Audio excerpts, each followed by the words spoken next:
Flying domestically with Thai Airways really surprised me, for the good. Today, I'm flying Thai Airways from Bangkok Suvarnabhumi up north to Chiang Rai on board their Airbus A320ceo, an aircraft that used to belong to Thai Smile. We'll get to that later. It's a short domestic hop, just over an hour, but still filled with some unique details. From an unexpected airfield tour of Suvarnabhumi to ceiling-mounted IFE screens, to a surprisingly tasty in-flight snack bag. So, let's show you what it's all about.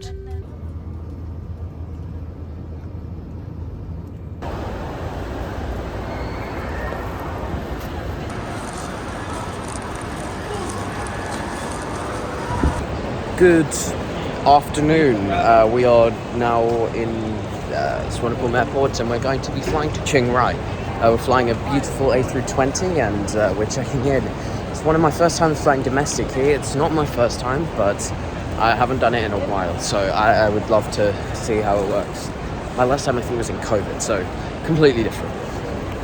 Welcome to the beautiful and famous check-in hall at Suvarnabhumi International Airport. Today, obviously, I'm flying Thai Airways, which means I can check in anywhere I like. It says Thai Airways on the screen. But, really, there's one thing to complain about the domestic section at Suvarnabhumi Airport. It's absolutely tiny. The international side is huge and full of energy, but the domestic section feels like a literal afterthought. Instead of a big, dedicated terminal, it's basically just an escalator down from the main check-in, where departures and arrivals actually share the same space. A few shops, a couple of restaurants, a few fast food chains, and a few lounges, but then that's really about it. We only spent a few minutes here, but you can tell it can get crowded very quickly. So check-in was incredibly easy and fast, and we've just gone through like a boarding pass check and no security. And you know, you can just leave. The baggage reclaim is right there. We're at the B gates, so well, there's a KFC and a McDonald's, but yeah, it's very, very simple to do domestic in Suvarnabhumi. Wow, very simple. And all of the arrivals passengers are just in the same area, which is really strange to me.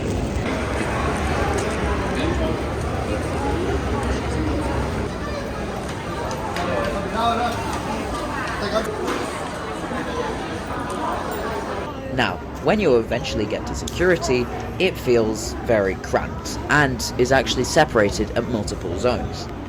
This area at the gate feels very small and cramped. Though it works fine, compared to the scale of Suvarnabhumi's international side, domestic feels more than a little forgotten.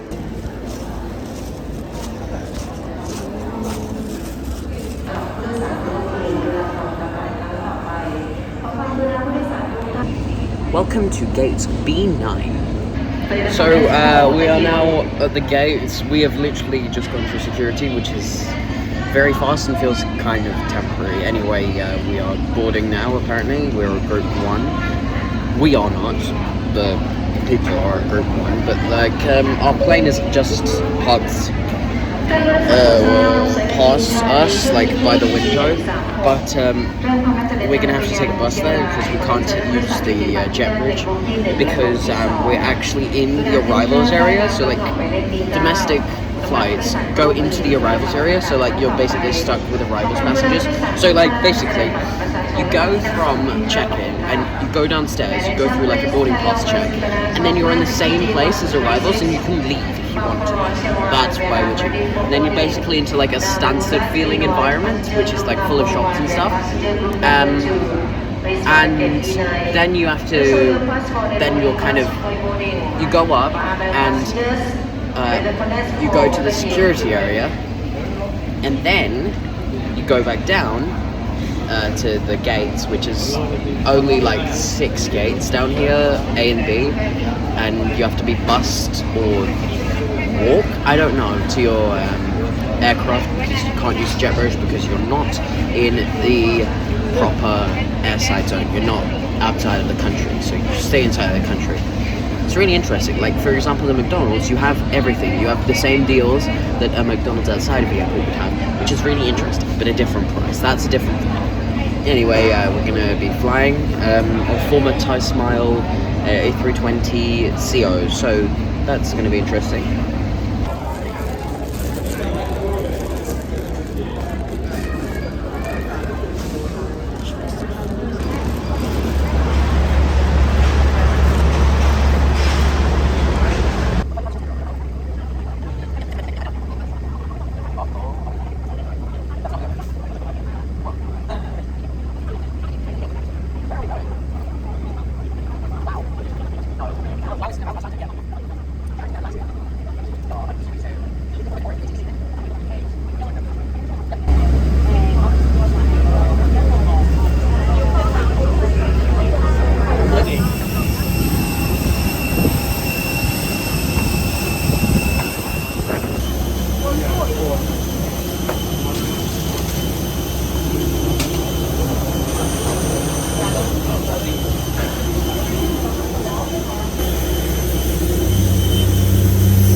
Thai's A320ceos were recently inherited from Thai Smile, though they have gone a retrofit, meaning that they 174 slimline seats arranged in a 3-3 layout without business class are now gone.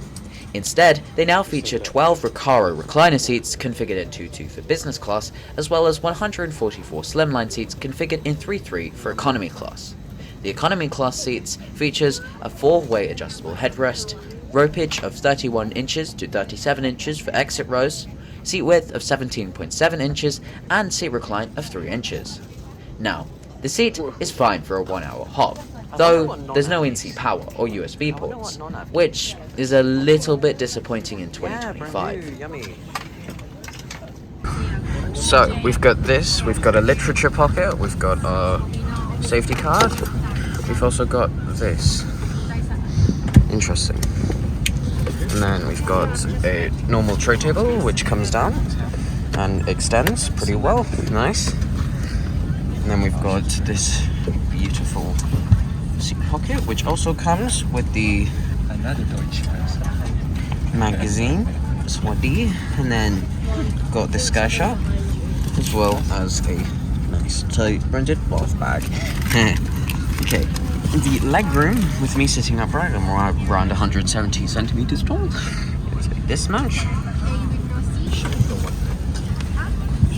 I've got 2 windows here, and the width is pretty good. Pretty good. I can tell there's a new seat. Recline. Let us see. No one behind me. Ooh. Is pretty good. It's alright. You can try it. I can try it. We don't like It's not great. it. Pretty good. So, welcome aboard this former Thai Smile Thai Airways A320 non-new seat. It's pretty good. It feels like a new seat. It looks like a new seat. Feels like a very well-maintained aircraft. Sadly, no in-flight entertainment, but that's fine. I don't really care. It's a 1-hour flight to Chiang Rai, so whatever. The seat feels pretty comfortable, pretty good amount of padding. But I feel the back is a little bit restricted. Let's hope this will be a flight.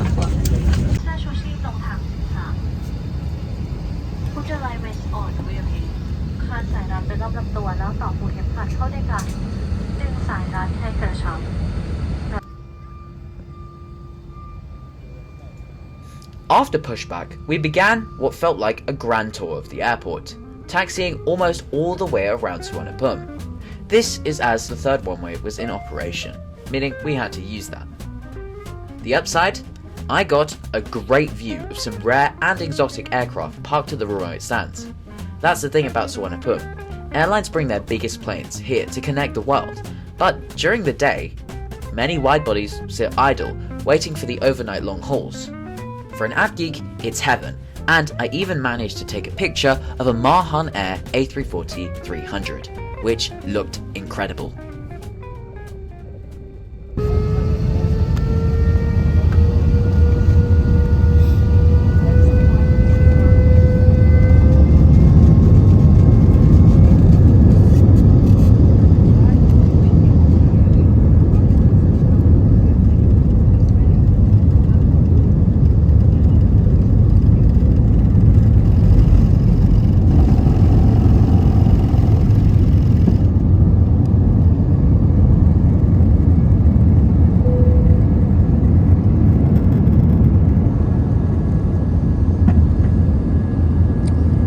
Soon after takeoff, we performed a beautiful turn over Bangkok.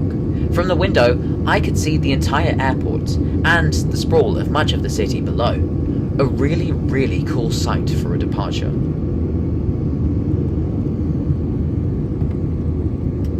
Now, it did say that there was in-seat Wi-Fi, but I couldn't connect, so I'm assuming that was just for business class passengers. Shortly after takeoff, something I didn't expect happened. The classic drop-down ceiling screens appeared, played a few ads, then folded away again. A fun little retro throwback. Then came the highlight. The crew started handing out small snack bags. Inside, a sanitizing wipe, a drink, and a wrap. Mine was teriyaki chicken with sesame dressing, and yes, the wrap was purple. Honestly, I didn't eat it, but I've heard it tasted pretty good. I also noticed the crew giving out special meals to pre-ordered passengers, so it looks like Thai is accommodating dietary needs, even on short domestic hops. Okay, so welcome aboard this Thai Airways A320-200. We're flying from Bangkok to Chiang Rai. So the crew just came around with these little goodie bags, which is interesting, and I mean I could tell it's a full service airline because they gave us basically a food wrap.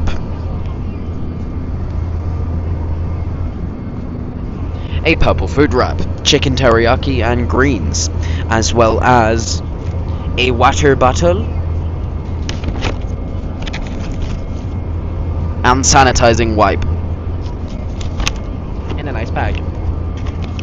So yeah, so what I find interesting is this aircraft is a former Thai Smile aircraft and has been retrofitted with a business class, proper business class recliner, and new economy class seats, which is really nice. And they are coming around with coffee or tea with the meal. Soon after, they came around with tea and coffee. Free, of course. A nice touch. As we cruised north, the scenery outside was stunning. Lush greenery, rivers, and Thailand's rolling hills beneath the wing. Short flights like this remind you how diverse the country's landscape really is. But now, let's talk about something important. This route used to be operated by Thai Smile. Thai Smile launched back in 2012 as a regional subsidiary of Thai Airways. The idea was to create a light premium carrier to compete with AirAsia and Norcair.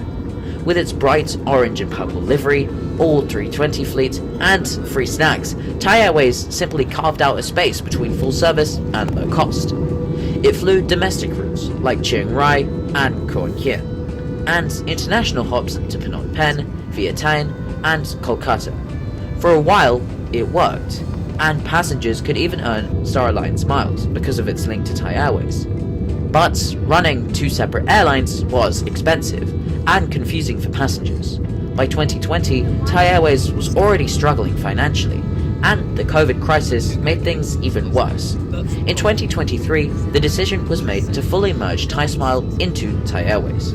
So today, aircraft like this A320ceo still carry the DNA of Thai Smile, but they now wear Thai Airways colours and operate under TG flight numbers.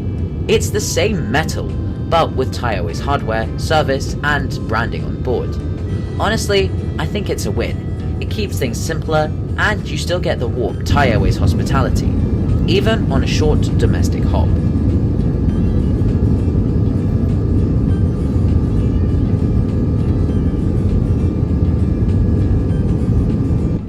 After just about an hour in the air, we began our descent into Chiang Rai. The approach over northern Thailand is always gorgeous, with mountains and farmland rolling into view.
This short domestic hop really summed up why I enjoy flying with Thai Airways. Even on a 1-hour flight, the crew were spectacular, professional, warm and genuinely kind. The seat was comfortable enough, the snack bag was surprisingly good, and the small touches like tea and coffee service made the journey feel cared for. Though not perfect, with no charging and slightly dated in-flight features, it was smooth and enjoyable. And that sets apart Thai from many other carriers with similar routes. And with that, welcome to Chiang Rai. This is Chiang Rai Airport. It's all of it. I know, it's tiny. From the moment we touched down to the time I was outside in the car park, it took a grand total of 10 minutes. That's one of the joys of small regional airports.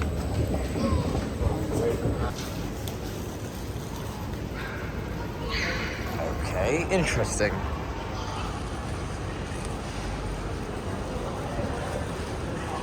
Okay, welcome to Chiang Rai.